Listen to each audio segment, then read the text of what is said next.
to my channel. Have you been watching my videos? Oh, some of them. Oh my God, I think good. I've seen some indie stuff. Yeah. On this channel we talk about businesses and creative business, and today I'm so excited. I've got my childhood friend here, Emma. Emma's probably the person I've known the longest in my life, like since birth, even though we didn't. Our parents our parents knew each other. Our parents were friends in Vietnam and escaped from Vietnam at the same time. And I find you so inspiring. I do. I just find your energy amazing. Emma is a serial entrepreneur. Yes, retail shops to visual merchandising businesses to interior styling business. Is that what you're doing at the moment, interior styling? Yeah, so interior styling. Yeah. So tell me, what are you doing at the moment? I haven't seen her for ages. Being like leaps and bounds. Yeah.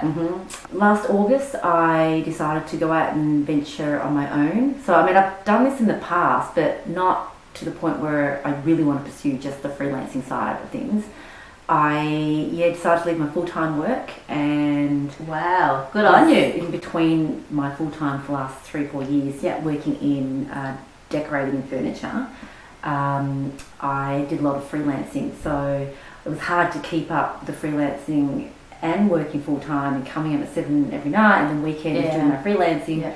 So it was a discussion I had early in the year, last year, and then an opportunity came. So I thought, you know what, I am going to pursue this full-time. I got a random call from somebody on Instagram asking whether would you consider teaching in October. And she's, oh, how fast can you get your Cert 4? I thought, well, I've never done this. Like, how fast can you get it? Yeah. We were chatting. Mind you, I hadn't spoken to her for a year, and that was a simple, hi, how you going? You look familiar. Oh yeah, that's right. You're my freelance from Sydney from like 10 years ago. Yes. We recognise each other on LinkedIn. So LinkedIn is very, very important for business and work. I have to admit, I'm not up to date with my LinkedIn. Well, I hadn't. She contacted me, and it just happened. Like it's honestly now I'm like, I've had a lot of contacts through LinkedIn. Not to say that I've actually updated my profile. That's right. So LinkedIn, very, very important. I've had a lot of work through it as well. But anyway, so moving forward, I'm studying that right now.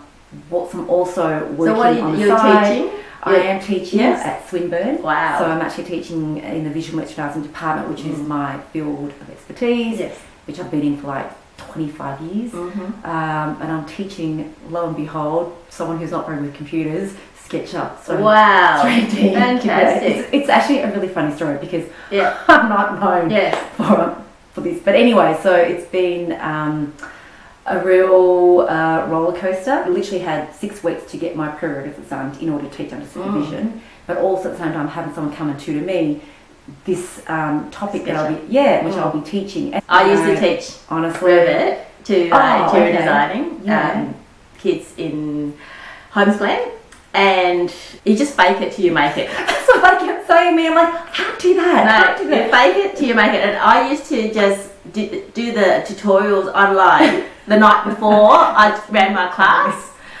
And as long as you know a bit more than the students do, you're fine. Yeah, and so they kept telling me, just be a week ahead. I'm like, I'm not that kind of person. I can't. That's right. Work it out on the spot. I did put a lot of pressure on myself because I wanted to be so far ahead of the students. I was doing a lot of research. I think studying was really, and I really think hard. you're that kind of person who wants to do things really well. And I do it properly. And I think it's a great lesson though. Fake it till you make it, because you've got to have that in the back of your mind, definitely. Because there's times when you go, I need to pull that card out. Oh, definitely. You just get in there, be really confident, and act like you know more than they do.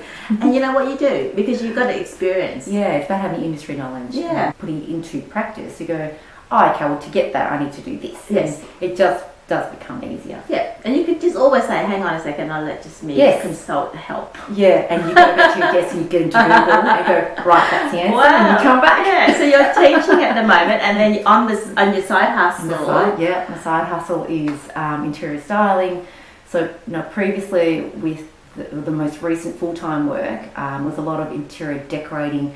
I looked after the showrooms for a particular company. I also did the campaign photo shoots, so photographic styling, and then I've taken that on board because obviously now I'm dealing more with display homes.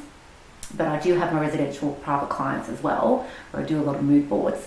But the styling that I did for the furniture company, what you apply to obviously a display home is different from what you include in a residential home, because the look and feel is a little bit different. Like, you're still trying to create a particular look, Yes. but what you're sourcing is a little bit different. What is the trick to a display home styling? Okay. Now, people coming in and out of the home, so people do take things, so you've got to be really mindful as well Yes. what you place and price point. Mm. Now, I'm very fortunate with my display homes, it's all brand new stock, so I'm actually sourcing, procuring all brand new items, and I have a budget.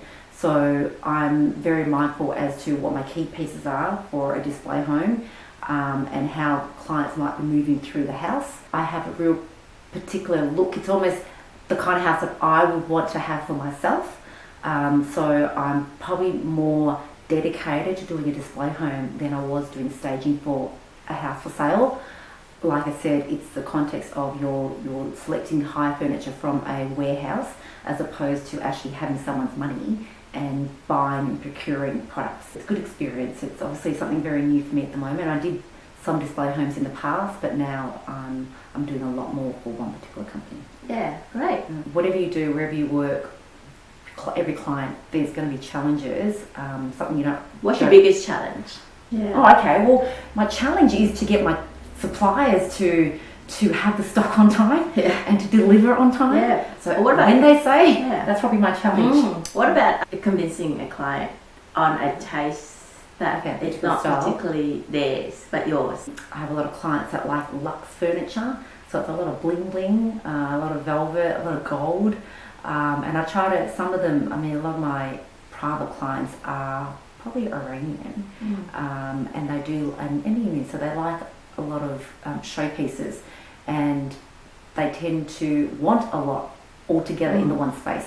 So my trick there is to try to level their thinking and say, yeah, you can have those pieces, but how do I put that piece in this other area? Just making sure that each room has got show-stopping pieces rather than all four in the one room. Right, it's like we're wearing all your jewellery at one time. Yeah. So I think being able sometimes less is more. It is, but it is all about, you know, a life lesson, a life skill is knowing how to speak to people and how to listen to what they want and then translate. So it's all about your delivery. So I could have somebody else, you know, have the same information, but the way they relate that and the way that they deliver, no, you shouldn't, but they could be maybe a little bit more aggressive, and that could, you know, make your client probably take a step back and go, I feel a bit intimidated. Yes. You know? Yes. So it's all the way that you speak to your client. And how do you get change your mind? How do you get your work? How do I get work? I've been really, really lucky. Yeah, I've been very, very lucky since I started visual merchandising. Yeah. So a lot of it has been word of mouth. So even when I did my freelancing visual merchandising from like 25 years ago, it was all about, it was just really I studied, and then I had a couple of guys who wanted to start their own business, and it was the teacher then said, you know, you should work together. So I started from there. I took some of their freelance clients, and it has always been word of mouth because I'm also working in between full time, and it's, you know, someone approaches. I've just been very, very lucky. And I don't think it's just luck, Emma. It's 20% luck and it's 80% hard work. I think luck is everywhere. It's the ability to recognize it and to take advantage and to grab it with both hands. And I think that's what you've been doing for all your life. You never say no to anything. It's true. That is true. I don't say no. You do too much, and that's why I can never get you tied down to anything. And I think you create your own luck.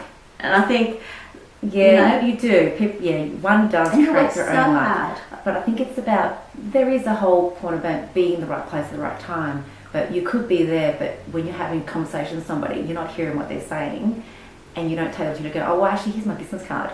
Or, oh, yeah, well, you know, I actually do this. So, and then I guess I have a tendency to not say, I do this, do you want my service? I will go, I listen to them, and then I start helping them. And then that's where they go, actually, can I have your number? Yeah.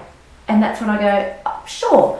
I guess my natural thing is I don't come across as salesy. Yeah, You're not make a comment. Exactly, and you're not Not pushy. Yeah. And that is exactly the key, isn't it? Because when you recognise an opportunity, instead of trying to sell it to them, you try to help them. Yeah. And a lot of the times you actually get work through that. More than what you. This is what I do. And I find that even with my retail business, giving somebody something little extra, like say if I'm throwing a couple of cards in there with their big purchase, the return is so much more because they come back, they're loyal, they like you, and and you get so much more by just giving stuff, helping people, rather than wanting to be helped or taking. Well, that's true. My approach is probably more with everything as in to problem solve and to help rather than getting there and go, that's mine, and get really gung-ho about it. And you're very passionate too.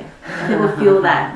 People feel that energy and that passion because you actually love what you do. And you're actually very careful and you give 100% or more, 101% into what you do. Thank you. So I've always admired that in you, Emma. That's fantastic. Thanks so much for to hear all this.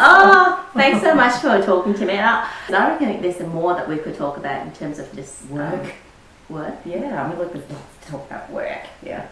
But I mean, there's lots of personal stuff we can catch up with as well. No, it's been a while. Well, thank you. And if you're new to this channel and you like what you hear, please subscribe and leave us a like and a comment. And hit that bell so that when we post the next video, you get notified. Thanks. Bye. Bye.